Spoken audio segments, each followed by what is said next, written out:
Welcome to the Ricky Matthews Show from the Citizens Bank Studio. Hope you're having a great day as we continue to celebrate so many wonderful people across the great state of Mississippi. And today is one of those shows. I'm really looking forward to it. You may remember extremely well my friend Brian Lamar, who used to be a public affairs guy at the Naval Construction Battalion Center in Gulfport, the CBs. And when he left there, he went to do a similar role in Japan. And we had him on the show several times after he left that position because it was very interesting. He's made this really conscious decision that he wanted his two sons, he and his wife did, his two sons, to have a sort of a global perspective, to show them some experiences that will literally change their lives. So they went to Japan, had a great experience there. When that time was up, he probably could have renewed to stay in Japan, but they had the opportunity to look at some other places, and an opportunity in Germany came along. And so Brian went to Germany, and we've talked to Brian since he's been in Germany as well. I think his time is getting close to being up again. I'd be interested to see what the next step's going to be. But along his journey in Germany, he met a Colonel Anthony King, who is a native of Vicksburg, Mississippi, and he has a very, very significant role that we will describe here in just a second. But it's going to be similar to the conversations we've had in the past, but the difference is we're talking to a Mississippian who's making his mark on the global stage, and he's coming to us today from Germany, where it's based on the time that we're having this conversation, I think it's slightly after 5 o'clock. Without any further ado, let me welcome Colonel Anthony King to the Ricky Matthews Show. Colonel King, how are you, my friend? Ricky, I'm great. It is a beautiful day here in Deutschland, as we refer to it.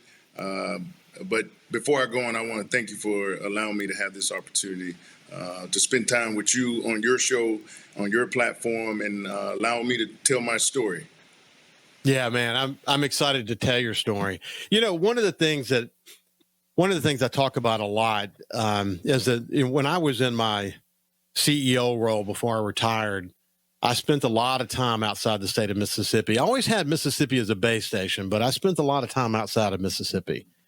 And one of the things I tell people, and you and I can come back to this at some point in the conversation, is that those of us from Mississippi who travel to other places, whether it be here in the States or, in your case, all over the world, carry with us a burden. And that burden is to dispel myths about this great state and the people from this great state. And you and I can reflect on that at some point in the conversation. But you grew up in Vicksburg.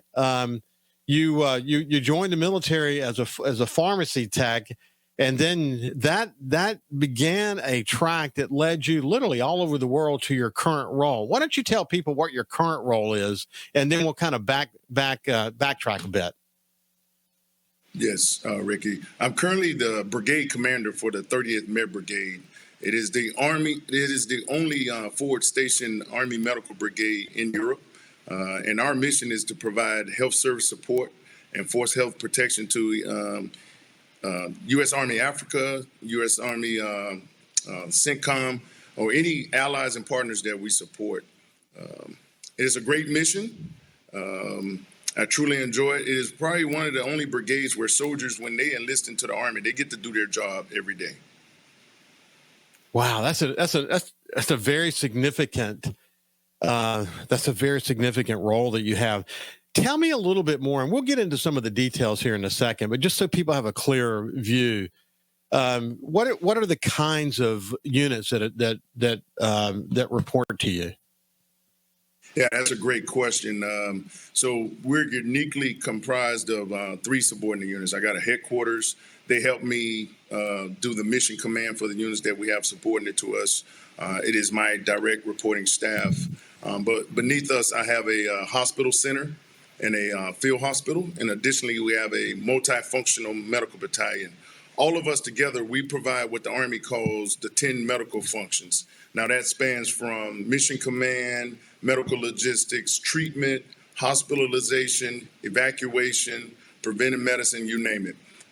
So we have a great opportunity to do that, and it's just been great thus far.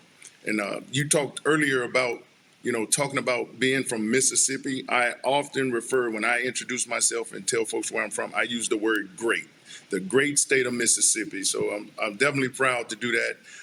And joining the Army from Vicksburg, Mississippi, I've had some grand opportunities that I would like us to talk about also. Yeah, it's really awesome. It's awesome. You began your military service, as I mentioned, in 1992 as a pharmacy technician, but then in 1996 you went on to graduate from Jackson State University, and you got a degree in biology, and then you became commissioned, in the Medical Service Corps. So you've been kind of in this area. It's interesting because people might join the Army in one area, and if they stay for a long period of time, it might take them to opportunities they never were aware of before they got started. But you started in medical service, and you're still in medical service. It's been a great run for you, hasn't it been? It has. I would have never fathomed, in my beginnings, to be where I'm at today, and some of the opportunities in between that. Just last month, I was in Lithuania doing some training. And as you know, being from the battlefield city of Vicksburg, that's a long ways. But in between that, the Army has taken me to South Korea. I was stationed in Hawaii. I've had several deployments, a lot of character building. It's just been grand. So what I like to do is introduce individuals to service as they come to a point where they're trying to decide what they want to do in life. And I just try to offer to them, don't forget the service. You talk about me joining the Army, my first choice was the Marine Corps. And I remember walking into the recruiting station and the Marine standing there and say, okay, you leave this weekend. I was like, oh no, that's too fast. I said, I hadn't even talked to my mom yet at the time. But I found myself joining the Army. I walked into the Army recruiting station, and it's been a blast ever since. Hey, did you know that you wanted to do military service from the very beginning? Where did that inspiration come from? Wow, no, that's a great question. So, true honesty, transparency, no, joining the military was not my first option. I will say I've been a part of, I was in the band in high school. I come from a family where single parent at one point in my life. I wanted to play sports, but overprotective mom said, no, you're not going to play football. So I say, all right, what's the next best thing I could do? And so I found myself in the music hall. Early part of my life, that paid for college. And after joining the military, that helped me conclude how I funded my college education. But I came to a point where I became a father at the age of 21. And my story there was like, I have to take responsibility for my own actions, and what can I do? And the military was the first thought that came to mind. I got an uncle that has served as my mentor at the current time. It's 1991, 92 when I'm thinking of this. We're in Desert Storm, if you recall. And I just remember his phone calls. And this is my Uncle Gerald, that served in the 82nd. I remember his phone calls in the wee hours of the night, just calling my mom because she served as his big sister. He happens to be my biological father's brother, but they looked up to my mom. I come from a big family. And just remember him calling just to tell her he was okay.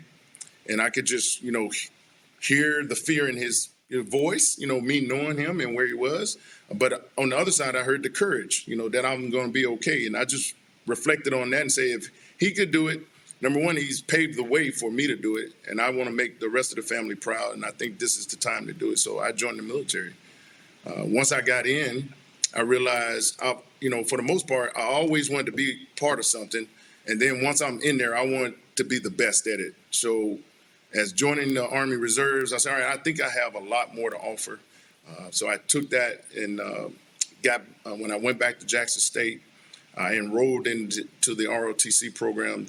I received a 2-year scholarship based off my constructive credit that I had from the basic training and the advanced individual training that I received 2-year scholarship from there. Got my commission in the Medical Service Corps, and next year will be 30 years as a commissioned officer. Wow. In fact, as an editor who used to work with me used to say, I will hum a few bars from your bio when we come back from the break, but it would literally take us 2 more segments just to cover your bio. You've been to so many different places. We've got less than a minute to go, but what instrument did you play? I started off with the saxophone, and as I mentioned, I wanted to do more, so I switched over to the tuba, the sousaphone. Yeah. I played drums. That was my thing. Okay.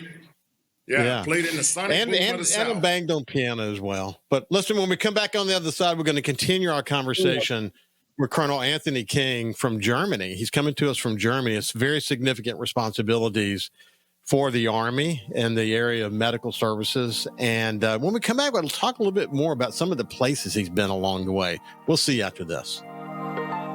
Welcome back to the Ricky Matthews Show from the Citizens Bank Studios. I mentioned our friend, long friend, Brian, who Brian Lamar, who used to be with the Naval Construction Battalion Center, went to Japan. Now he's in Germany. He's still keeping this show in his mind, which I think is so cool. And he's introduced us to Colonel Anthony King, who is a native of Vicksburg, Mississippi, and he has literally been all over the world.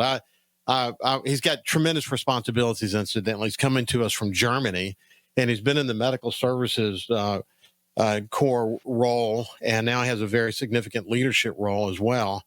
But I'm looking at where, I'm looking at, look, Fort Blitz, let's see, Fort Hood mentioned many times, Joint Base Lewis McChord and Washington, Kabul, Afghanistan.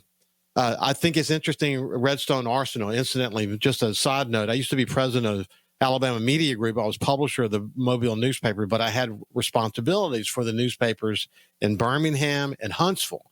So I got to know Huntsville really well.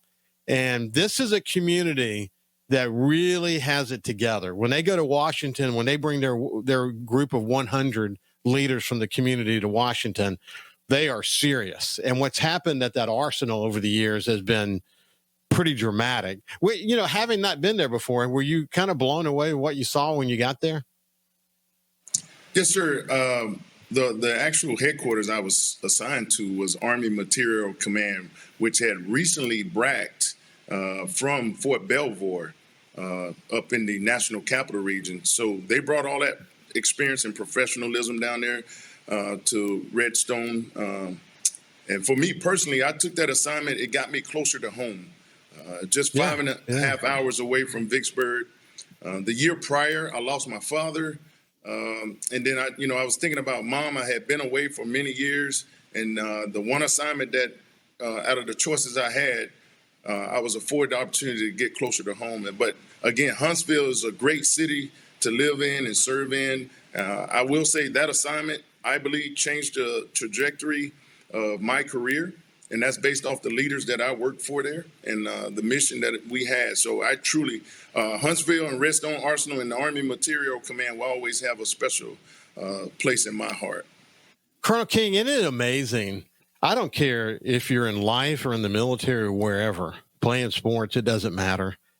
The role that a mentor can play in changing the trajectory of your life. I once wrote that the smallest click on your personal compass could change by miles where you end up in your journey. But that's the way you just described your time in Huntsville. Yes, sir. Yeah, the thing about mentorship is experience. And what we're trying to probably do is prevent those that we are mentoring from falling in certain pitfalls, showing them the way, pulling the best out of them also. A lot of times we don't understand our own potential. Someone has to challenge us and to bring that out.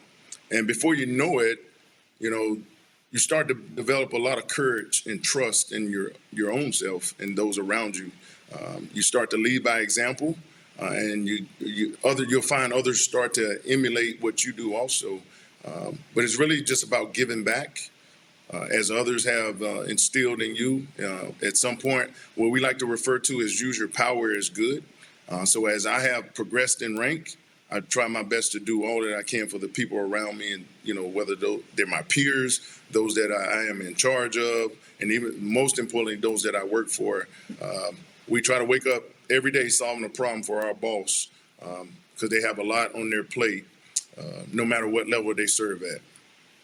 Listen, I ran across a quote from John F. Kennedy that I've discussed on this show a couple of times, but he said, we can have faith in the future only if we have faith in ourselves. And what our mentors do to build confidence in us about our future. Really, the thing is, there's always going to be a lot of ambiguity in our life. When you set a goal, it's not always exactly clear the steps that are going to get you there. But what mentors do is help you through the trials and tribulations of trying to attain a goal. They help you, dust off when you make mistakes and learn. In fact, it's important to make mistakes. For a matter of fact, you want to, because you learn from that. But you talked about that confidence, and I think that's such an important quality of a leader.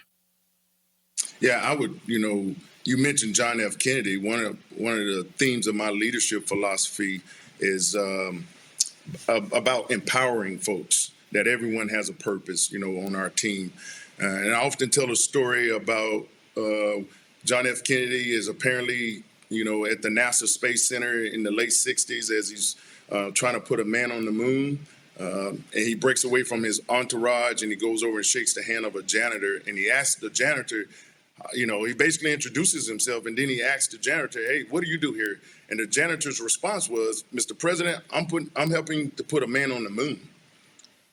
So that janitor felt empowered. He felt that he was a part of the NASA Space Center team, not just a janitor. Everybody was all in on that. So hats off to the leader of the National Space Center at that time, at the NASA Space Center at that time, to bring everybody in and make them all feel, a part of the team and have a purpose. It's such a powerful thing. I remember seeing a video early in my career about quality control, and some semiconductor employees were brought over to Japan, and they came across this older man in the streets of Japan who was a shoe shiner.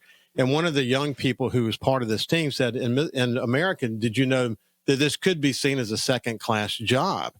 And the man said, "Oh, no, you don't understand." And through the interpreter, he told him that if your shoe's not shiny, your leg doesn't feel good. If your leg doesn't feel good, your body doesn't feel good. If your body doesn't feel good, your mind doesn't feel good. If your mind doesn't feel right, you can't think properly. There's a direct relationship between how your shoes shine and whether you can think clearly. It's a great story, and you can see the amazement in the people's eyes as they were told this story.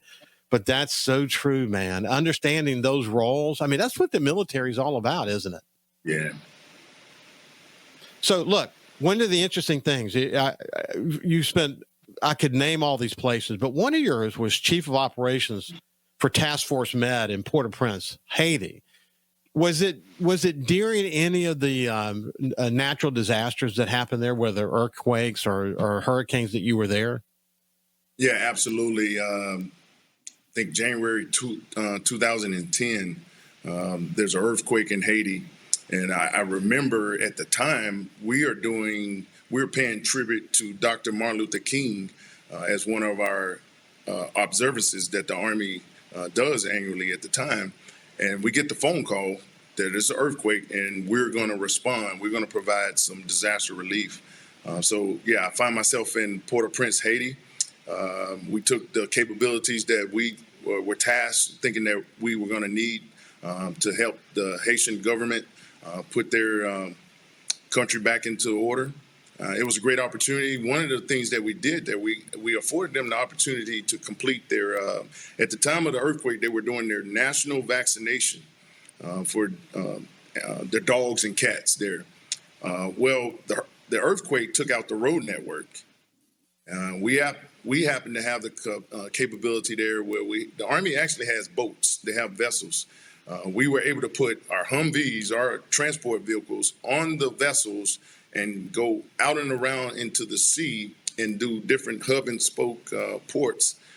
And once we, came to land, vehicles would roll off, go out and vaccinate all the animals all day, come back, load the boat again, and then rest overnight at sea. So we actually helped them complete their national program at the time. Now, did I ever think that I would be a part of that? No.